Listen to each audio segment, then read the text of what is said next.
Buon pomeriggio a tutti, è un vero piacere essere qui a Venezia insieme, vecchi e nuovi amici, per celebrare la mostra di Jeffrey Gibson, The Space in Which to Place Me. Oggi abbiamo la fortuna di essere gentilmente ospitati dal gruppo di ricerca del Niche di Ca' Foscari e dal team del Teatro Ca' Foscari Santa Marta. Io sono Christiane Eine Crouch, direttrice del Bard Center for Indigenous Studies.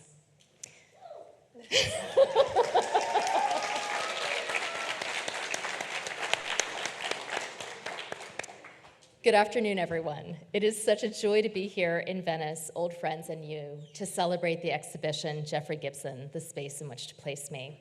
I'm Christiane Eine Crouch. I am the director of the Bard Center for Indigenous Studies, and I can say on behalf of all of Bard College how very proud we are of our colleague Jeffrey Gibson's exceptional work at the U.S. Pavilion in the 60th Venice Biennale.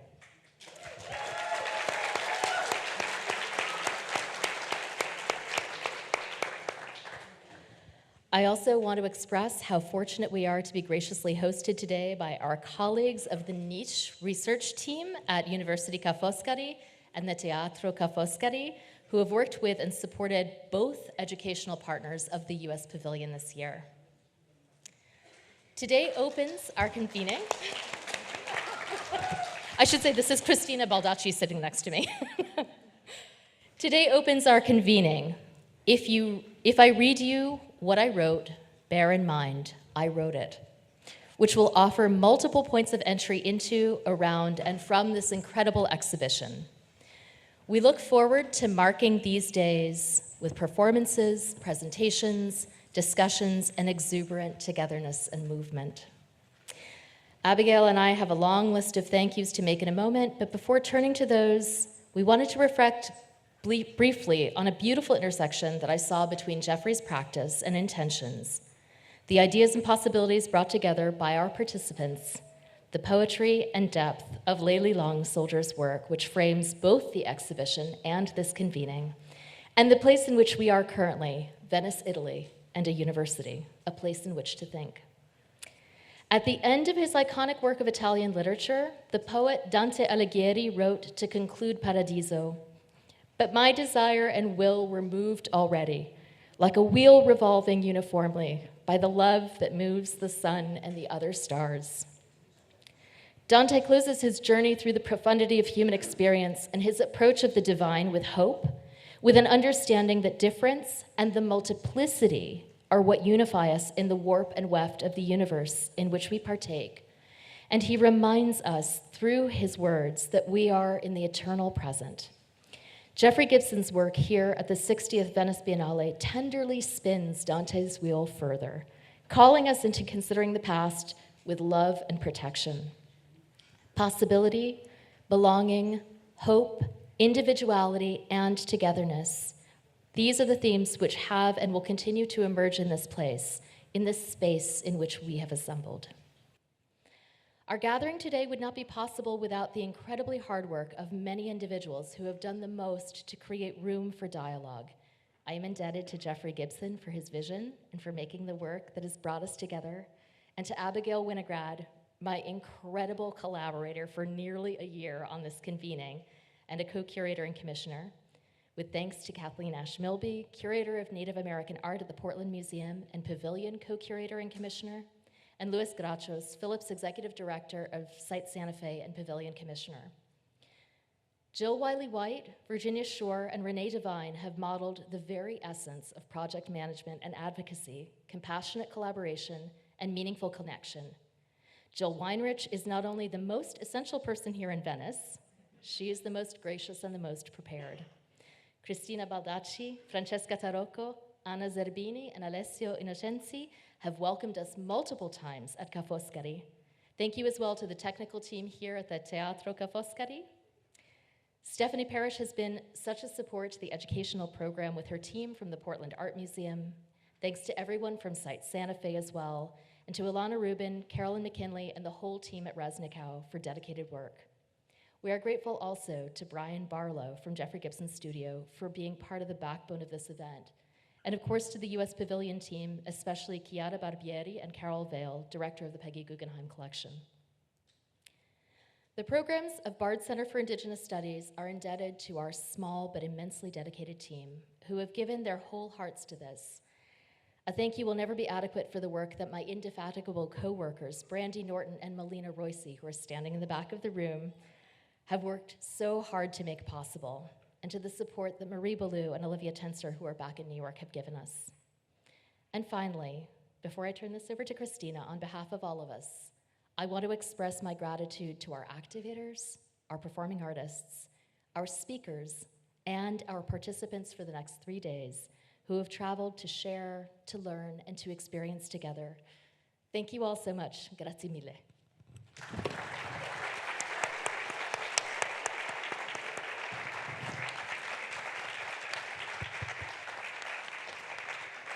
So thank you so much, Christiane, and good afternoon to everyone again. So as you said, Christiane, I'm Cristina Baldacci, professor of contemporary art history in the Department of Philosophy and Cultural Heritage here at Ca' Foscari University, and I'm also a principal investigator of the Ecological Art Practices Research Cluster at NISH, the Center for Environmental Humanities at Ca' Foscari. So it is really a great pleasure to welcome you all today on behalf of Ca' Foscari and the Teatro, especially in NISH. I bring you greetings from my colleagues Susanne Franco, Director's Delegate for the Theater, and Francesca Tarocco, that you already mentioned, Director of NISH.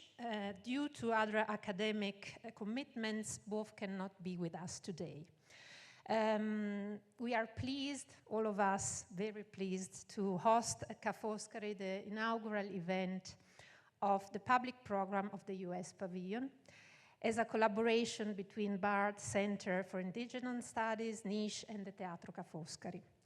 This collaboration continues the partnership in the frame of the educational programming for Jeffrey Gibson's exhibition in the US Pavilion that was started in June, last June, between NISH and the Institute of American Indian Arts for the Venice Indigenous Art School, a week-long pedagogical engagement that centers on examining keywords in indigenous arts to develop a vocabulary based on indigenous ways of knowing.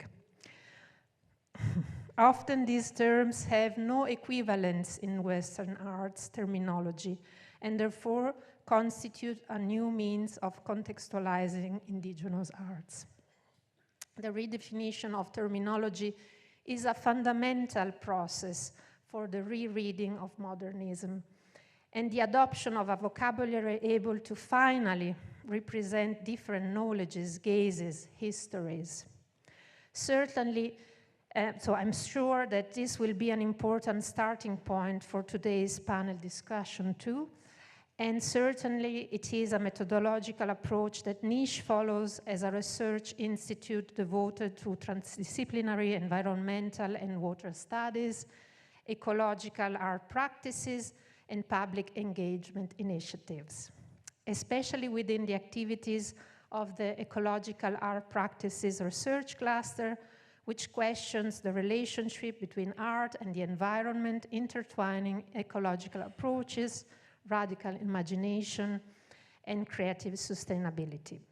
Last but not least, I extend a big thank you, first of all, to the organizers, so Christiane, you first of all, Abigail as well, and of course to the artists, so to Jeffrey, to Divide and Dissolve, and to all the other participants in today's event and also in the next 2 days of the public program. And among the participants, I would like to especially thank my colleague Franca Tamisari, who is here, professor of cultural anthropology and head of the cultural anthropology program in the Department of Humanities at Ca' Foscari University, whose researches focus mainly on Australian indigenous ontoepistemologies and politics, ritual and performance. And Franca will introduce Divide and Dissolve's performance.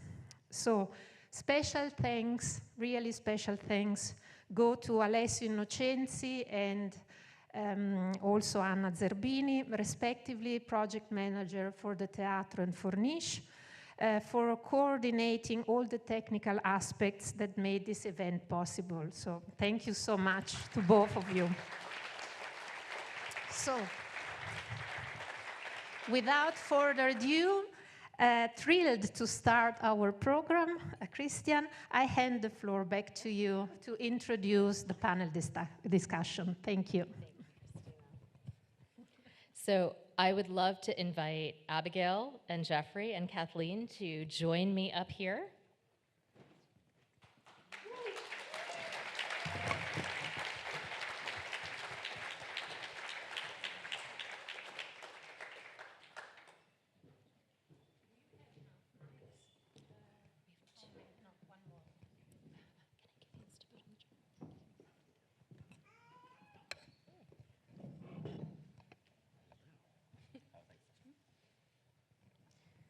So I'm exhausted by thank you, so I'm going to ask each of you to introduce yourself, if that's all right.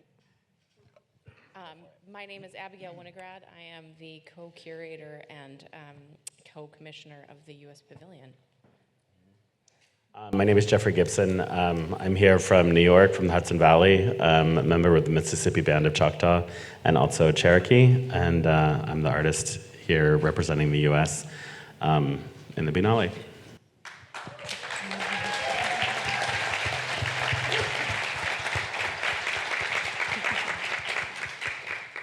My name is Kathleen Ash Milby. I am a member of the Navajo Nation. I am the curator of Native American art at the Portland Art Museum and the co-curator and a commissioner of the U.S. Pavilion. Thank you.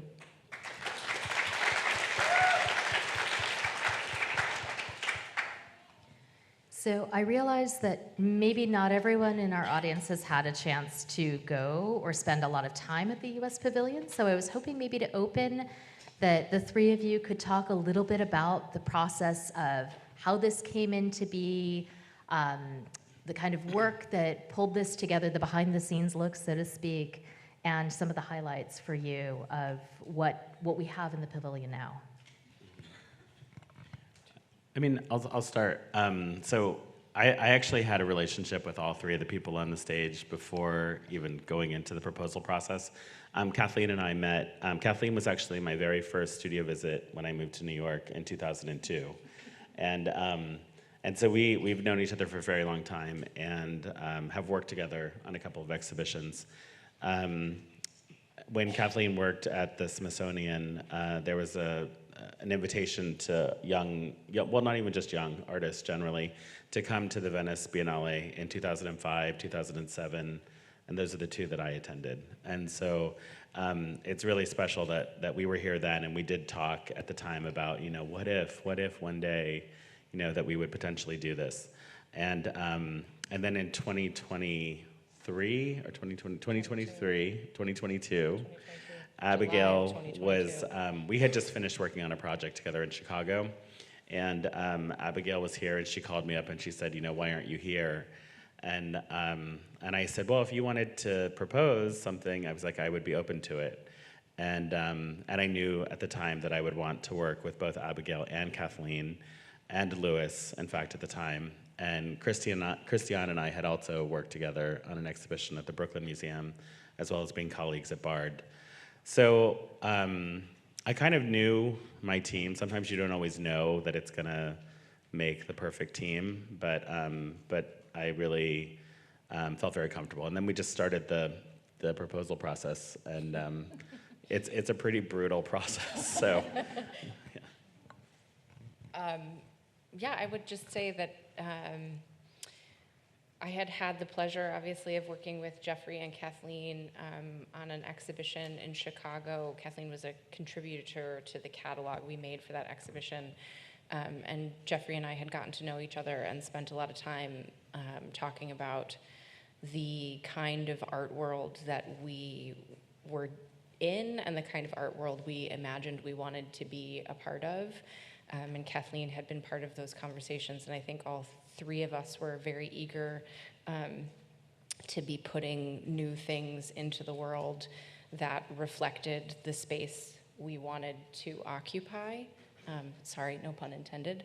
And so when I walked through the last version of the US Pavilion, I couldn't think of anybody else who I thought could occupy that space, who could provide provide a better message about the kind of art world we wanted to imagine we were building together. So I think we have done that effectively. Somebody asked me last night how I would measure the success of this experience. Maybe we'll talk about that later. But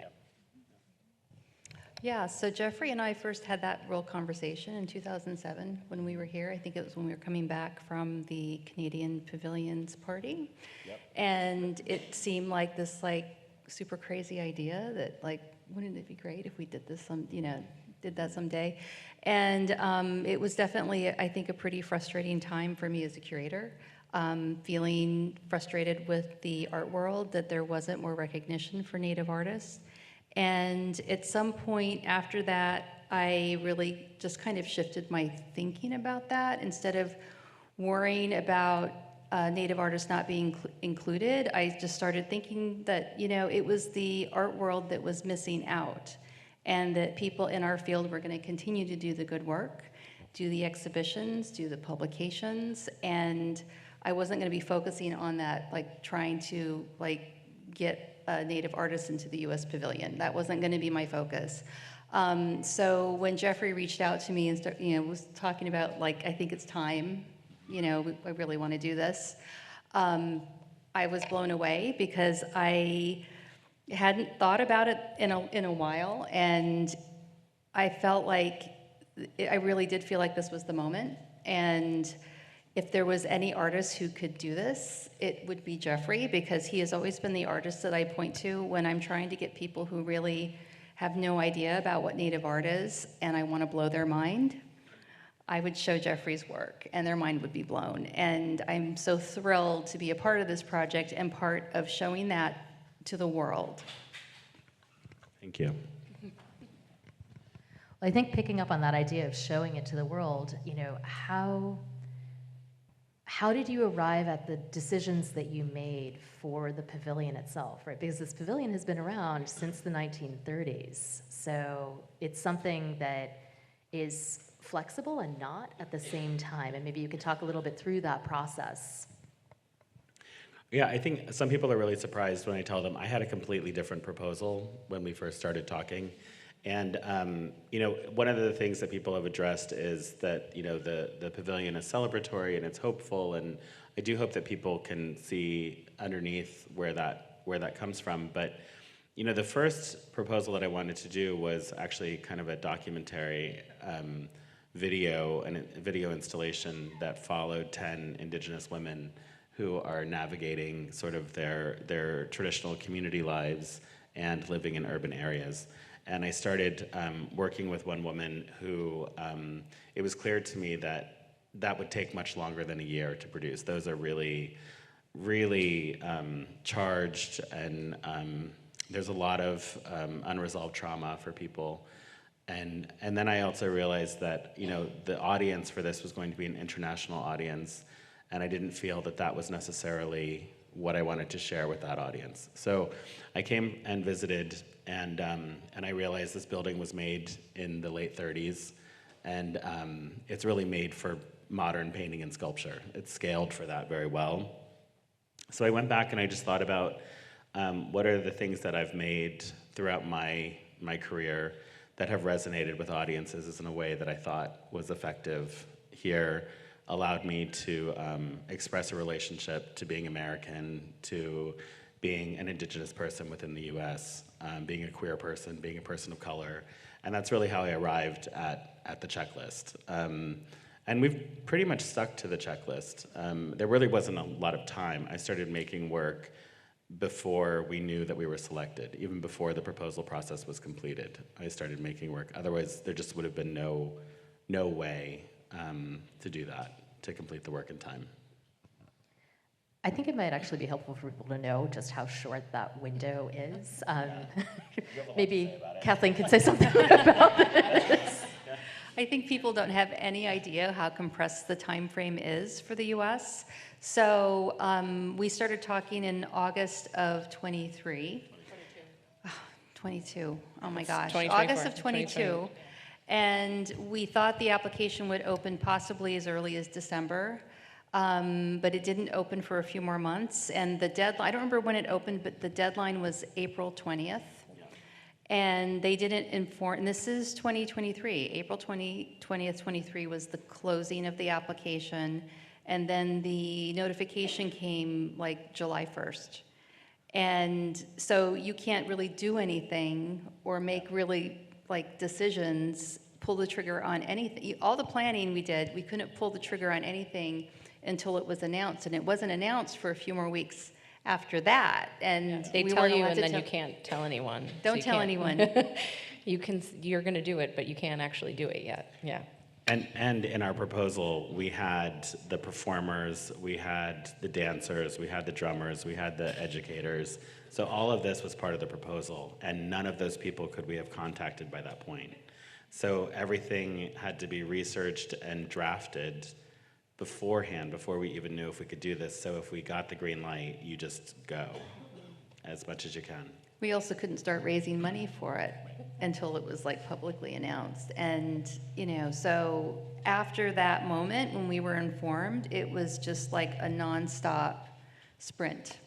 You know, it wasn't like, oh, this is a marathon, you just got to, it was like sprint all the way. Yeah.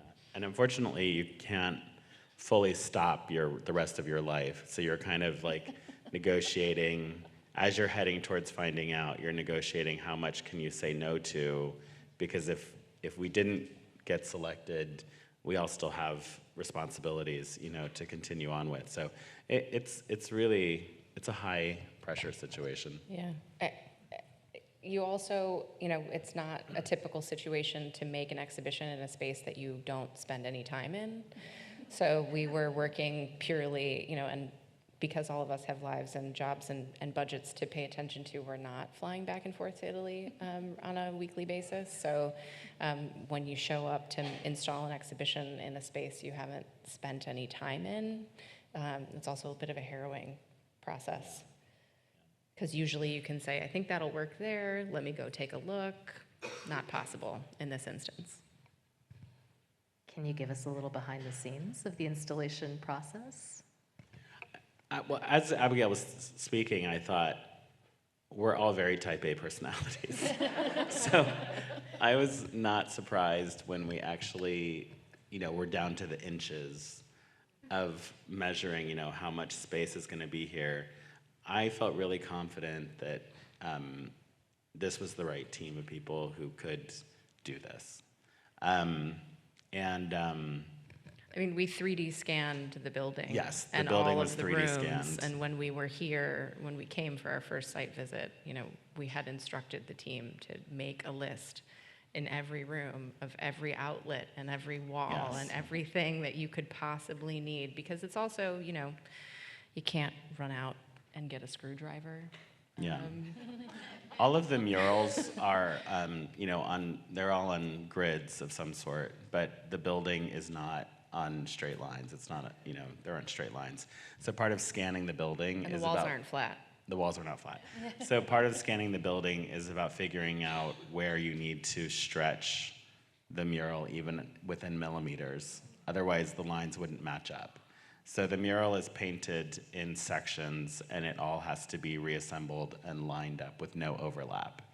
So that was a 4-month process that was done by some members of my studio team and some members of Site Santa Fe's team at Site Santa Fe. What's the count of how many people were involved in this project at this point? Does anyone know off the top of Jill their heads? Wiley White, how many people?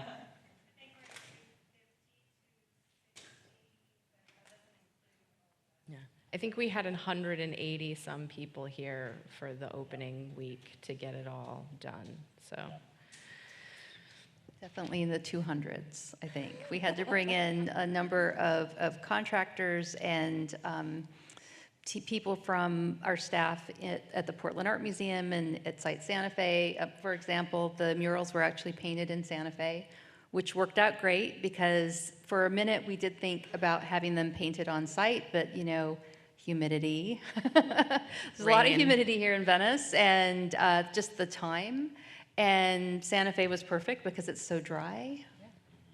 Everything went, I mean, it's really wonderful the way things went. A lot of things really went like clockwork, and I think that, you know, what you see is a result of this incredible team. And that everybody felt we're as enthusiastic as we were to make it all come together, and we still like each other, so that's something. We still talk to each other, which we know from previous commissioners is not always the case. So It's a pressure cooker. That's what it's always been told. I mean, it's an incredibly big stage. I don't think any of us, you know, and Alana Rubin is sitting in the back there. She tried to prepare us. She tried to tell us what it was going to be like, but I don't think anybody, you don't really know what you're going to walk into. I think she just scared us when she. Well, all of you have given tours at various points. I've been lucky enough to actually be on some of these, and I was wondering first if you all have a slightly different arc that you draw out when you give a tour, or if you do not, what is it that you really want or hope people come into this space with, come sort of have experientially through this, and then come out reflecting on or looking towards? Well, I think that I realize that a lot of audiences that are here come in with preconceived ideas about what a Native artist is going to show in a space like this.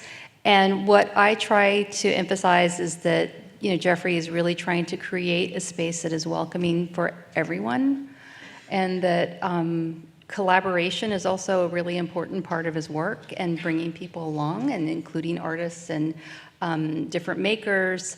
But I do think that that idea of dialogue with the past and with the present and thinking about a future is really important. Yeah, it is a space that has critique of our country, has critique of our ideals, and it is really a dialogue with that. It touches on pain and struggle in Native life in the past and in the present, but it also is a space of joy and celebration, and it can be both those things. It doesn't have to be one or the other. Yeah, I think the role of the artist, you get a different perspective because, well, people will say things and ask things of the curators that they wouldn't necessarily ask me. Which sometimes is a good thing. And then they also, I think it's kind of a pressure cooker that for an artist who, if I was working in my studio and this was an exhibition in a gallery, you don't necessarily have to face the public and answer questions, but this is such a public-facing platform that the amount of questions and the amount of press that was done, I had to force myself to find ways of talking about my work and even answering kind of like the basic questions of like, what does it mean, you know? And again, being in Europe and talking about a subject that I feel like, you know, people have worked very hard in the US to develop a narrative, but then coming here where maybe the public isn't ready to start at that point, but maybe needs a little bit more of an elementary foundational understanding of things. You know, I think a lot of things have been really important for me to have to articulate. I think the fact that I am, you know, that the story would be Jeffrey Gibson as the first Indigenous artist with a solo exhibition is true, but it was really difficult for us to push the story into a much broader way. Collaboration serves that for me in many ways, bringing all the people here that we were able to bring and having the support of both our fundraiser and the curators to see the importance of that. You know, we really wanted to sort of decentralize the way that that the artist is oftentimes like the one and only driving force of an exhibition. So whether it's my studio team, or it's the collaborators who come here, or it's the historical objects in the show, they're all collectively teachers and a context for me to operate within. And I think it's also, one of the goals was also for people to understand how many different tribal nations there are, how many different cultural contexts there are, how many different languages there are. And so an exhibition, the catalog, the programming, everything is an opportunity for us to explore some of those things. And my hope, and this is what I said to the Bard College students yesterday, was that I feel like we've made something happen that can serve as an anchor point. Whether somebody agrees with it or disagrees with it, there's a historical international anchor point that people can refer to. And my hope is that we've been able to push some of those conversations at least to the next subject or the next place. I like to give tours of the pavilion with Kathleen and Jeffrey, because we have a well rehearsed back and forth at this point, and everybody does their pieces of it really well. But I think, for me, what is gratifying about what you were able to accomplish, what we accomplished together, is that I think it's such an incredible step forward also for you. I think you really were able to take the things you were doing in 2 dimensions and 3 dimensions and really take over an entire building and a space. And I think, it looks how we planned it to look, but it feels so much more expansive and wonderful than I imagined it would be. And people would ask me often in interviews, what's your hope for what's going to happen at the biennial? And I just really felt like I think my answer was always, I just want people to experience it. I think it will work a bit like a machine, and people will come inside and they will leave and they will feel different. And I think watching people do that over the last 4 months, how many months has it been? 6 months? 6 months.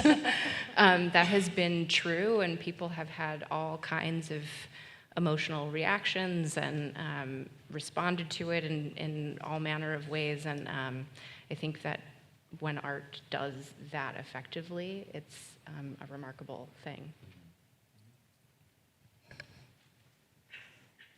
So I know that there were, in fact, a wonderful group of Bard College Berlin students who were at the pavilion the other day, and one of the things that you talked about, Jeffrey, was the significance of bringing in activations of the space. And for those who were at the Giardini this morning, they were very fortunate to have an opportunity to see activations by the amazing members of the Colorado Intertribal Dancers and the Oklahoma Fancy Dancers.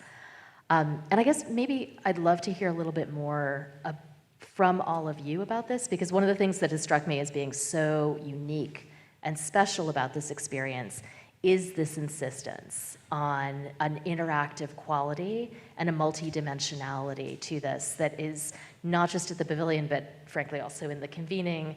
We have a performance to look forward to tonight, we have a reading tomorrow, we have a performance on Saturday. So really kind of thinking through that multidimensionality of this and what you think that brings in addition.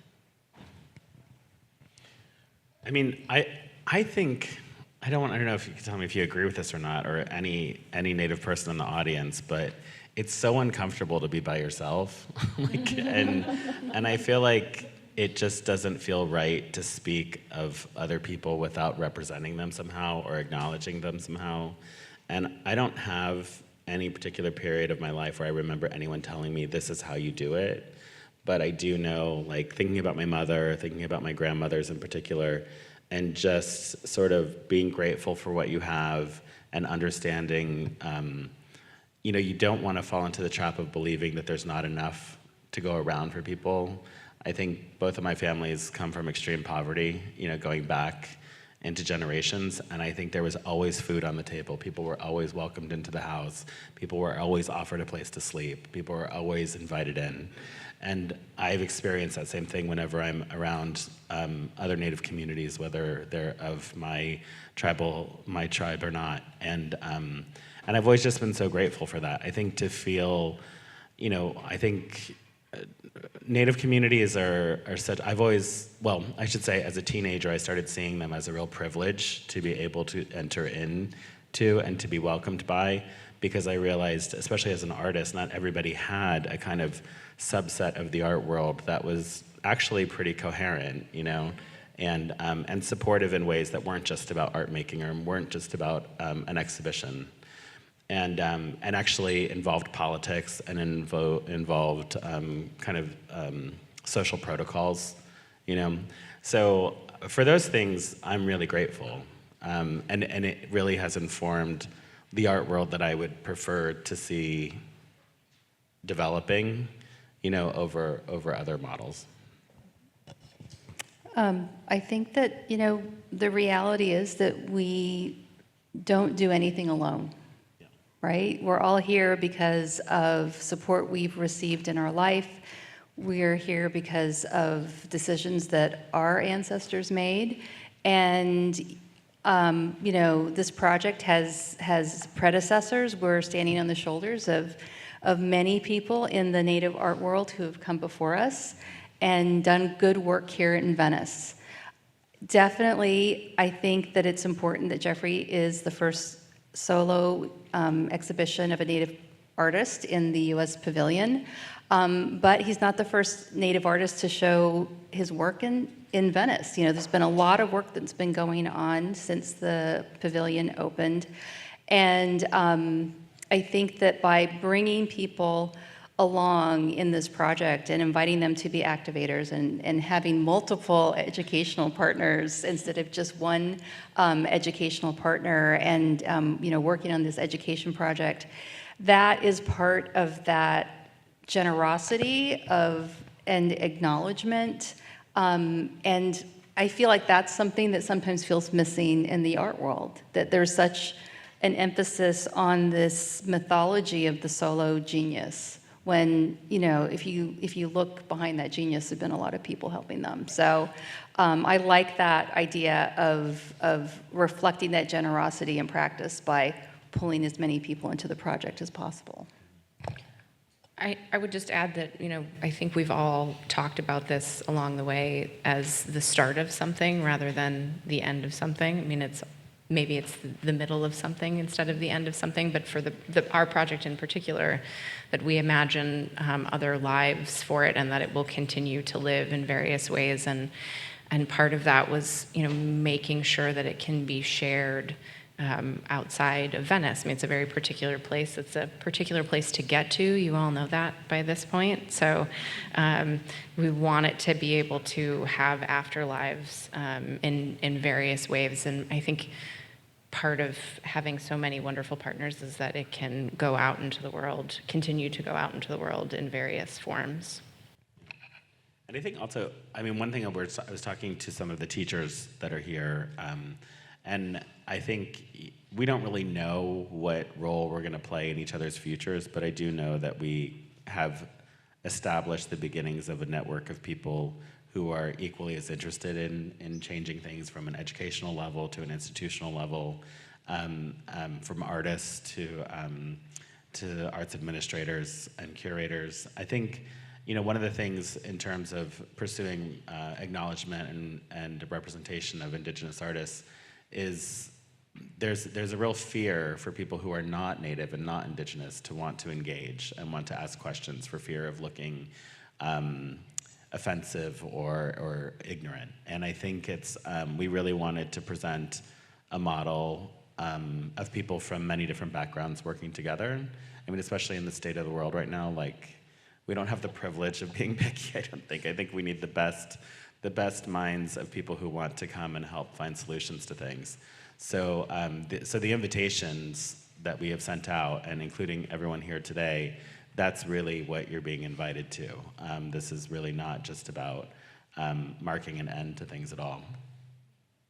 Well, since everybody keeps saying this is not the end, this is not the end, where do you hope that we are going? What are the things you want to see come out of this in any realm? It doesn't just have to be in terms of exhibition making or arts, but really, like, what's the energy that you want to move forward? Because I think that that's kind of what we want to carry through the convening and help to launch as well. You're looking at me like I have to go first this time? Okay. I think, we're making a book. It's going to come out in May of this year, June of this coming year. And we hope that will be a kind of accumulation of all of the experiences that have happened, and that's a way to share the exhibition. And we have made sure that we have funding to distribute that catalog for free to as many communities and libraries and cultural centers as we can. I think that's one way that we hope that it will continue, but I think, trying to bring together an interdisciplinary group of people in every aspect of this project every time we've been in Venice has been about kind of growing the community around it in the hopes that it will inspire future collaboration as well. I hope that we have really disrupted the thinking about Native American art, and I hope that this is not seen as a one-and-done type of project, that this is really inspirational for people to work with Jeffrey, work with other artists that we've been able to introduce, and to think differently. And I think that part of that is also going to be achieved through the educational project, because education's always been important to Jeffrey and in his practice. And one of the things that he brought up pretty early on in our putting together the proposal was the desire to have an educational project that would reach children in elementary through high school. And I think that's the sort of change that really will be affecting how people think about this art. You have to start early. It can't just come later. And so creating these educational resources through the two departments, education departments and teachers from the state of Oregon and New Mexico, but also our partnership with the National Museum of the American Indian, and having some of these resources be part of their NK360 online platform, which is available to people anywhere.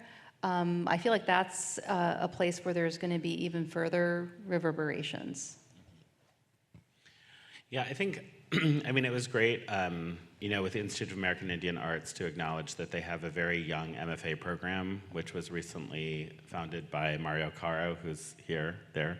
And I think bringing the students here was great, and to establish the idea that we need to have critical thought about art making and community from an Indigenous perspective is something which, many people have talked about, I've heard about, and some people have made, books and publications about this. But it's really exciting that we can do that. We can start that here in the catalog.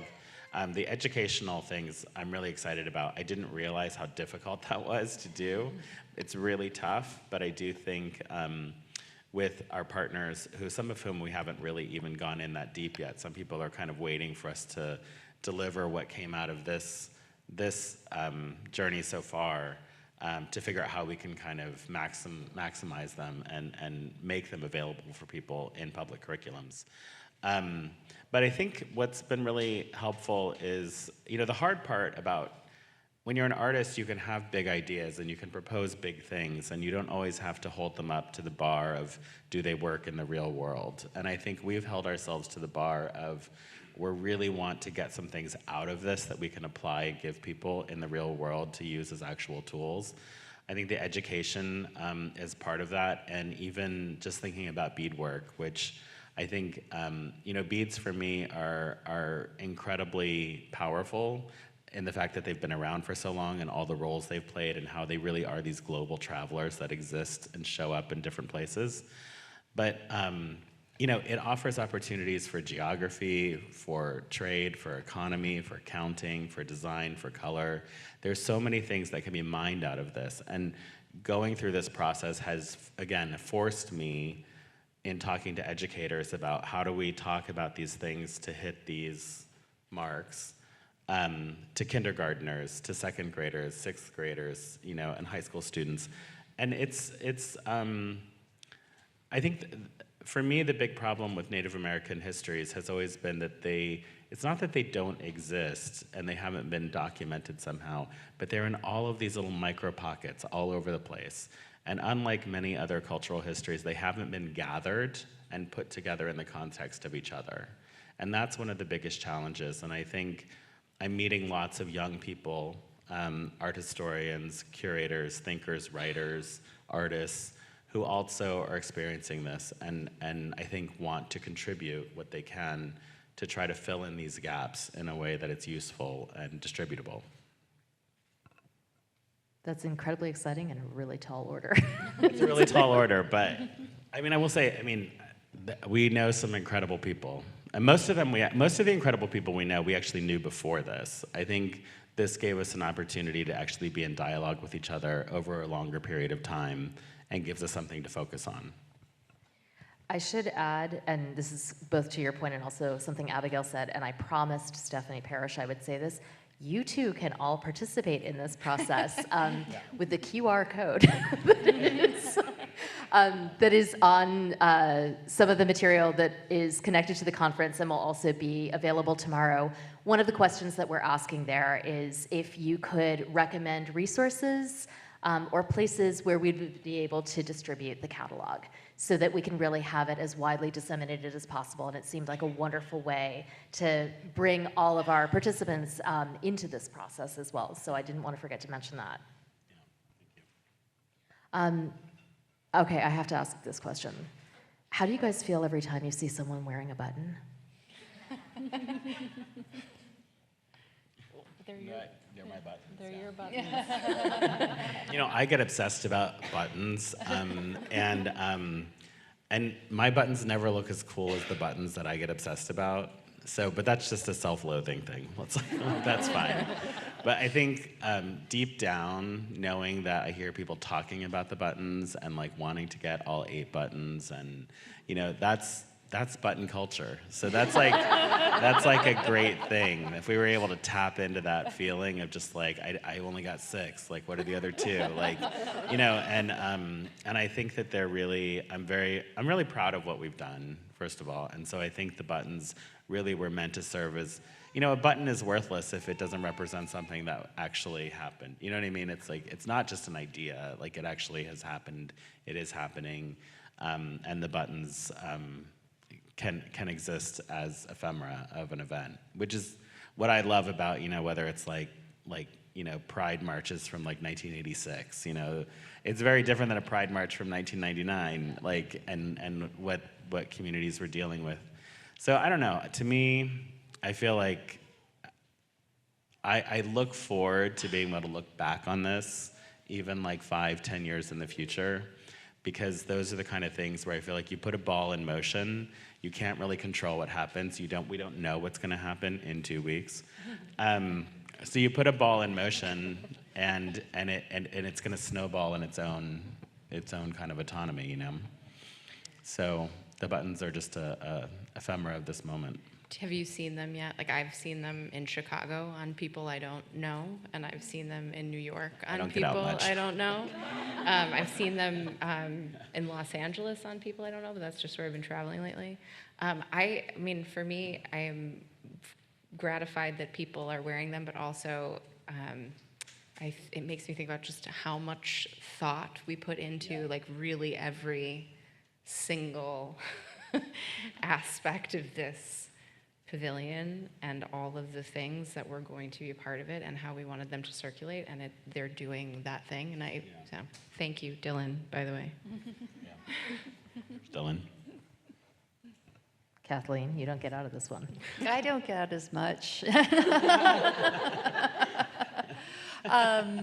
Yeah, I think that, we also did, I think the traditional takeaway is a brochure. Mm-hmm. And of course, if you picked that up, that's also extra. It's incredible. There's so much in that. And having the additional takeaway as being this button and having that personal connection, I think is great. And it's fun. And I think that's part of it also. I think if we had to choose between the pamphlets or the takeaway and the buttons, we might have chosen the buttons, though. That would have been easier. I I mean, I can just tell you from my perspective, when I was here in April and I barely knew a soul, every time I saw someone with a button, I would grin at them like a crazy person and just be like, "You're one of my people." So, it's a very heart-inspiring thing. Things that you hope, before I open this up to the audience, things that you hope might happen in this last month, or things that you feel you would want to come back to Venice for in a different context? I mean, I imagine I'll probably come back again to the Biennale at some point. I mean, whether I'm participating in an exhibition or coming to visit another artist, I am really excited to see who's selected. And it's hard to go through this and not think about who I think an artist who could do something significant, at this time. Yeah, I think, and also, we were told in the beginning that people will come out of the woodwork. People will want to be kind. They'll want to be generous with you. And I think we're all in a position where we want to do that for somebody else, because you really do need a lot of support going through there.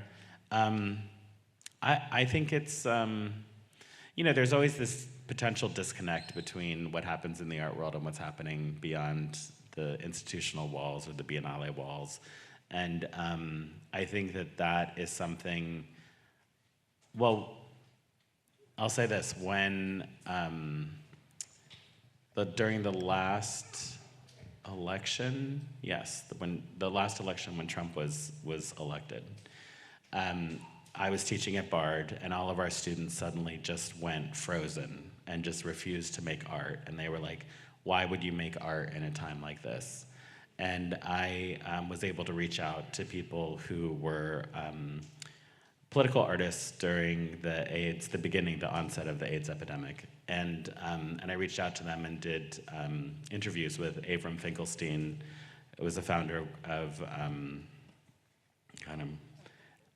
ACT UP, and also Grand Fury, and then A.A. Bronson. And what I realized was they were already making work about their communities. They were already making work about the communities that they were involved in supporting and engaging. So when this catastrophe, this huge traumatic event happened, they were screaming about the same communities that they were already speaking about, the ones that they were already engaged in. And I feel like what that taught me was that you don't suddenly, well, maybe some people do, become political. Those are the moments at which you think about, what is it that I do best, and how can I best support my communities in doing this? And for me, what I do best is actually what I've done here. And that's, there's a kind of non-linear thing that I hope happens with art, that there is an impact, but it's not always about hitting the nail on the head immediately. And that's the role I can play. That's the role that I can play best, in my opinion. And I think a lot of the people, including Divide and Dissolve, playing today, someone asked me, "Are you going to introduce them?" And I was like, well, I can talk about why I invited them.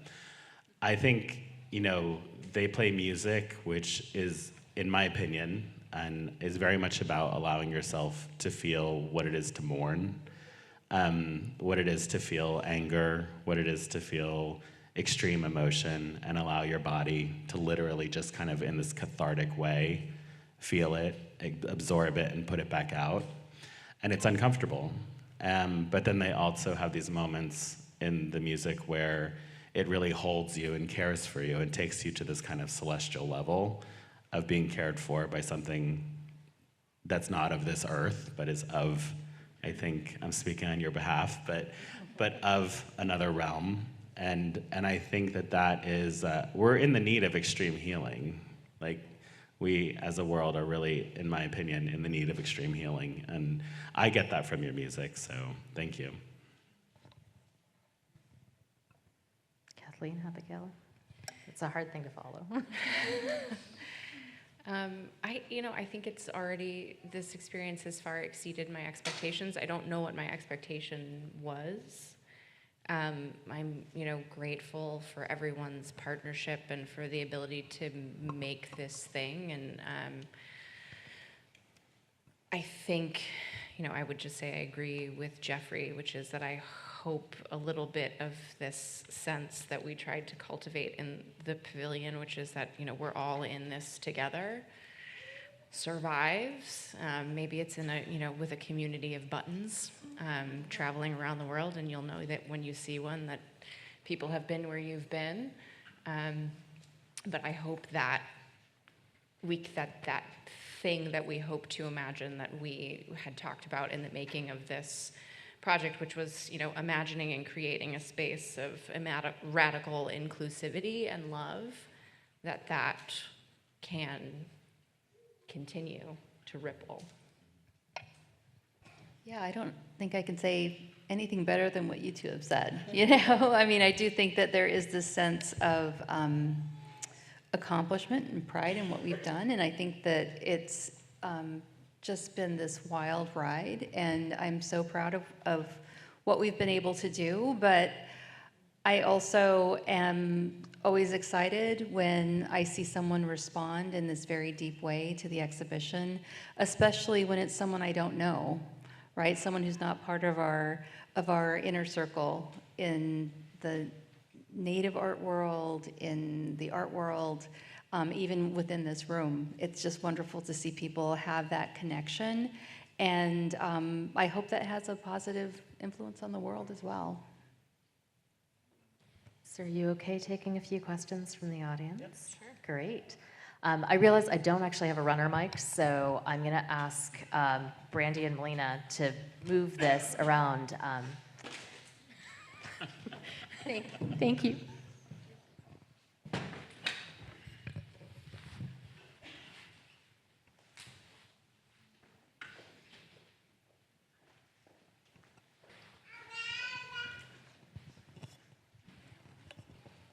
Thank you all. I'm very interested actually from the beginning of the session when you were talking about bringing this all together, how it came together and how quickly it came together. I'm interested in philanthropy and how it's a very, very small space of time you had from when you knew, from when it was then announced, to raise all of the money that was required to put all of this together, and where you are in that process.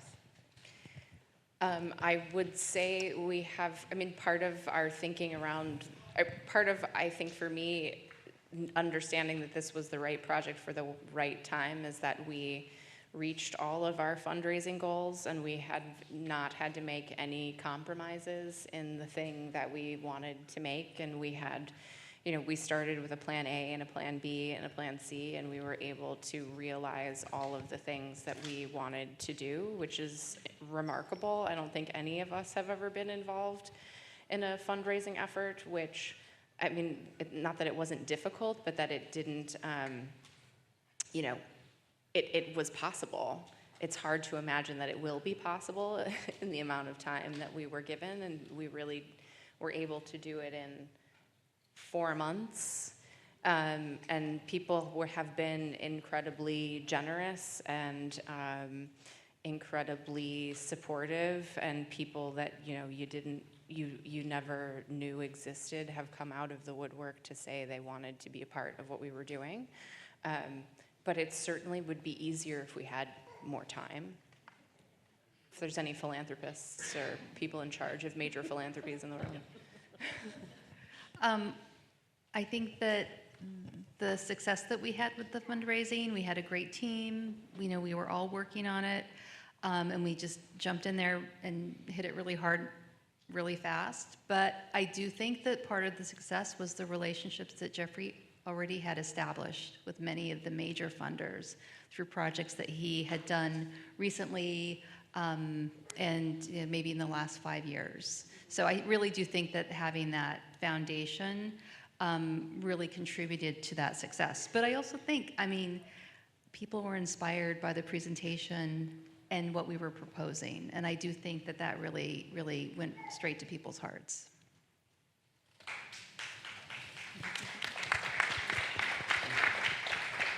Also, I will say our money shot image in our presentation was the dancers. It really was. It was the one that we had.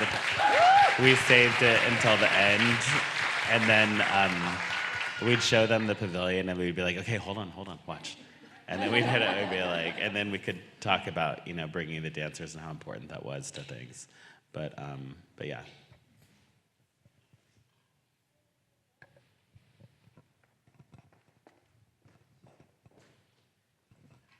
I wanted to ask about the pillars and fabrication. I mean, what was the process with that, and what was the decision behind that? Maybe a little bit of the ethos, because it's such an interesting concept, and I just wanted to hear a little bit. Yeah, so the sculpture in the forecourt is a continuation of two other projects. So one was a kind of pyramid form structure that I did at Socrates Sculpture Park in New York in 2020, which was based off of a Mississippian mound kind of simplified structure. And it was meant to serve as a platform for people who haven't historically been shown on top of monumental sculptures to come and activate. And then, of course, COVID hit, and so we weren't really able to realize all of the programming, the kinds of programming for audiences that I wanted to. And then Kathleen and I worked on an exhibition in 2022 at the Portland Art Museum, where monuments had been pulled down of Teddy Roosevelt and also of Abraham Lincoln, among others. And so part of my proposal was to photograph communities, indigenous communities and also queer communities in Portland as part of the project. And when we were thinking about, well, where do you want to photograph them, Kathleen said, let's go look out front. And then I saw these empty pedestals and I was like, what's going on there? And so she told me about it. I mean, I just didn't realize it was right in front of the museum. And I was like, well, what if we did that? And that was overwhelmingly successful. We had 117 people show up. And I don't know what we expected, but it wasn't that much. And, my thing when I invite people is I never tell them, I want you to wear this or I want you to stand that way, or, it's really about how do you want to be seen. And people showed up with like oars and regalia, and where's Renee? Renee showed up in a really fierce outfit. That was like, yeah. And it's one of the best photos. I mean, it was like, yeah. And when I say it's overwhelmingly successful, it was just how many Native people showed up in such support and enthusiasm.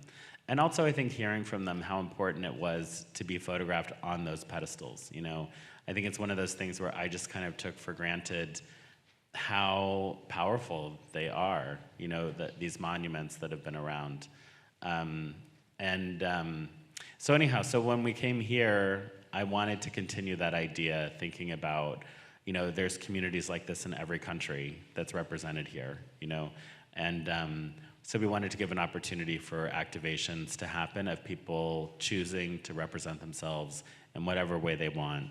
We invited programming, we invited proposals. Of course, there's restrictions and lots of things within the Biennale.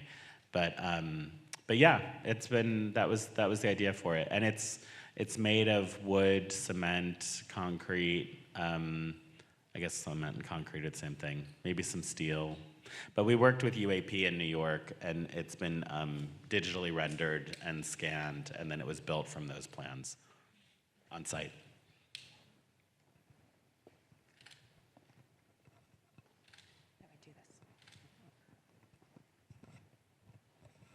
Hi, thank you. Wonderful presentation. I was wondering, when you made the proposal, was the overall theme of foreigners everywhere something that was already in your knowledge? And if not, how do you kind of square the presentation with this theme? It hadn't been announced yet.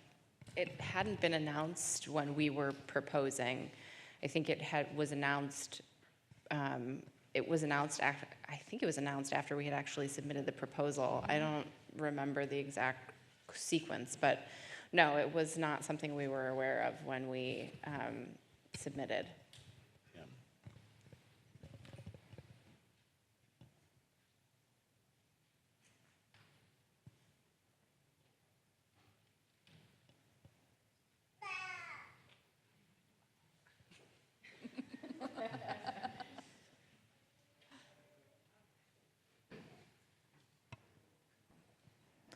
It wasn't on. Okay, hi. I'm curious about, you talked about how the plan changed and you had this project that you needed more time to realize. But then in what you did, you still kind of included the voices of Indigenous women through the incorporation of historic beadwork. Can you talk a little bit about that and the importance and even like how you collected those? Yeah. Most of the beaded pieces that are in the exhibition I collected specifically thinking about how they'd be incorporated. And from the very early on, we all talked about, okay, this is something that we have to kind of contextualize. And Kathleen has a colleague friend who were able to look at the objects and talk about where they could determine where they were from. We did try to choose things which we presumed were made for sale, and the region. We could determine the region. I wanted to find things which I felt like spoke to Americana, so beaded works of landscape or of eagles or American flags, that sort of stuff, because I've always found that those images, that kind of pictorial beading, for me it feels sort of complicated because of acknowledging the nation that we've been colonized by, and so I wanted to bring that kind of complexity into the visuals of the exhibition. Most of them I buy on Etsy and eBay, and so you really get a very limited amount of information in terms of what comes in. And we also have an agreement that if anybody recognizes anything in the exhibition or recognizes someone who may have made it, there's a number where people can call us, and then we'll do our due diligence. And if it all pans out that we should return the object, we would return the object with the agreement that we'll either hire a contemporary artist to make something to replace it, or my studio will produce something that would go back in there. I think it's kind of interesting. The thing about the narratives of this one particular Indigenous woman who I was interviewing, I think it was somebody who still is very much working through pain, and I felt like, I don't know, in fact, they also said, this is not how I want to be represented. And I think the beaded objects that we've included do acknowledge women, but they show them in a moment of strength. And I don't think strength negates that person also has pain, It just means that person also has found a place to exhibit their strength. And I think it's out of respect that choice was made for me. Yeah, it was definitely, I think, important for us to do as much as we could to acknowledge where those objects may come from, and from within the time we had available to us, at looking at the way the beadwork was made, and so we tried to include as much of that information as possible in the object labels, which is why they're so long. But we really felt like that was necessary. And for me, I think that the way the objects are included in Jeffrey's work, it really is a conversation between Jeffrey and these makers that he only knows through these objects. So you see that in the halo of 3 tiers of beadwork around each of them. It's sort of like cradling them, but it's also this visual conversation, artist to artist, with color and the choices that you made in that. So yeah, I'm really interested to see where things will end up in maybe 10 years from now, and if we are able to learn more about those objects and the people who made them. I just would add that that commitment on your part and the Portland Art Museum's part remains after the exhibition closes, will be the part of the life of those objects, that if people have, a connection to an object, that our responsibility to that remains, I think, was important for all of us moving forward. Which I think within Native communities, that's not a surprising kind of scenario. But I think within the contemporary art world, that is a significant shift in how we might look at an object or something that's being used as like a found object.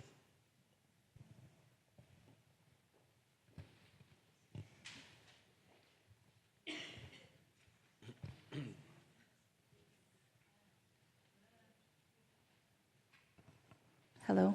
Yeah. Ciao. I have been fascinated by the machine of the Biennale.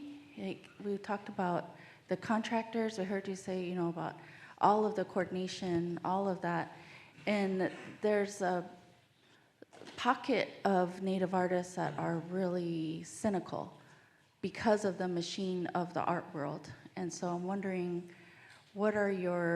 has anything shifted for you now that you've been through this, the biggest, oldest, most prestigious machine of the art world, and what are you going to take from it and as you move forward?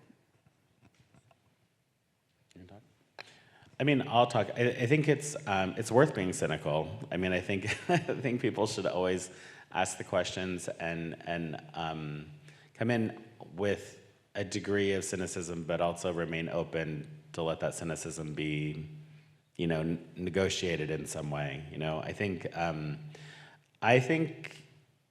I've said this, you know, to many people. It's like the way that I've chosen to do things is not for everyone.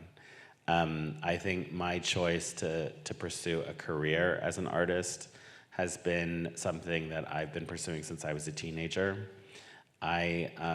Having the recognition of Indigenous narratives has been important to me consciously for over 20 years now, and to bring it to this particular level.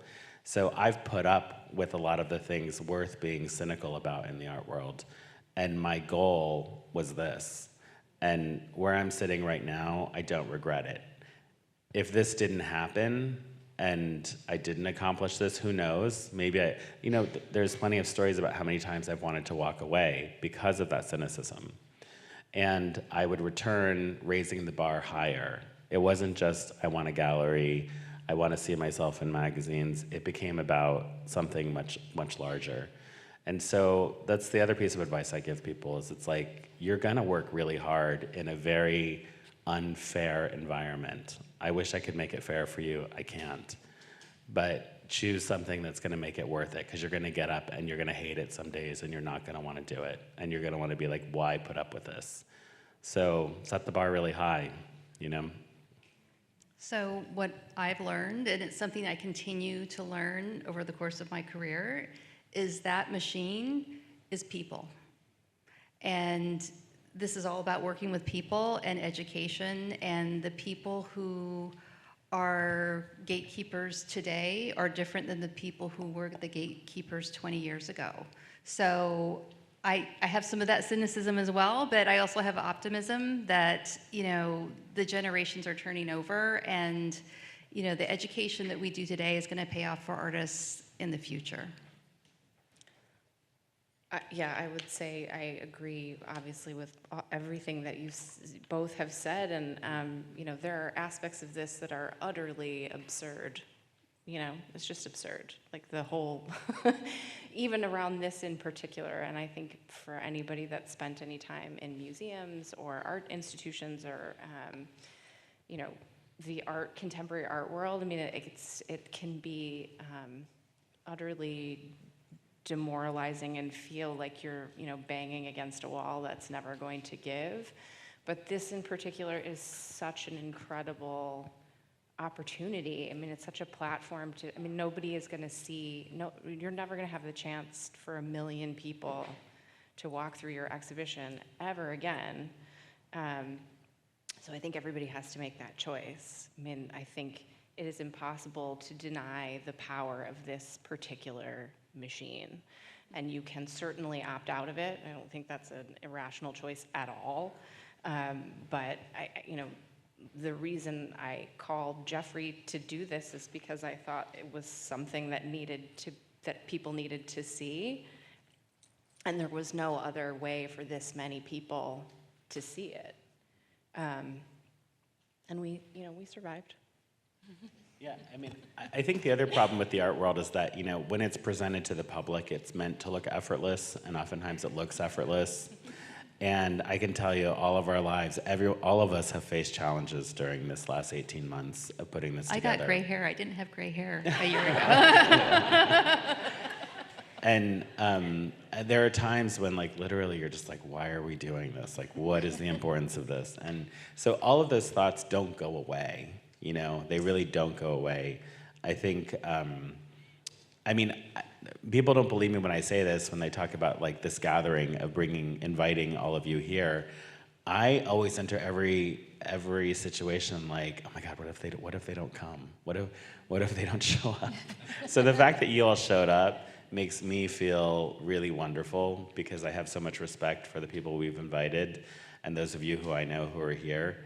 It means the world to me that you joined us here, and I can guarantee you we're stronger together than I would be here without you. And it's to me it's a really, and then there's still a future to this. I don't think that we've really seen, and I think even with the publication of an Indigenous present, doing the book launch in Santa Fe was not something that anybody thought was going to be the place to do the book launch, and we proved them wrong. I've had years of proving people wrong when it comes to showing and sharing Indigenous arts and creativity and thinking, and so yeah, it would be hard to convince me otherwise right now that there isn't a desire for people to want to be put in touch with this information, with these artists, with these narratives. I think it's, if I'm in the position to create bridges and deliver it, that's what I'm gonna do.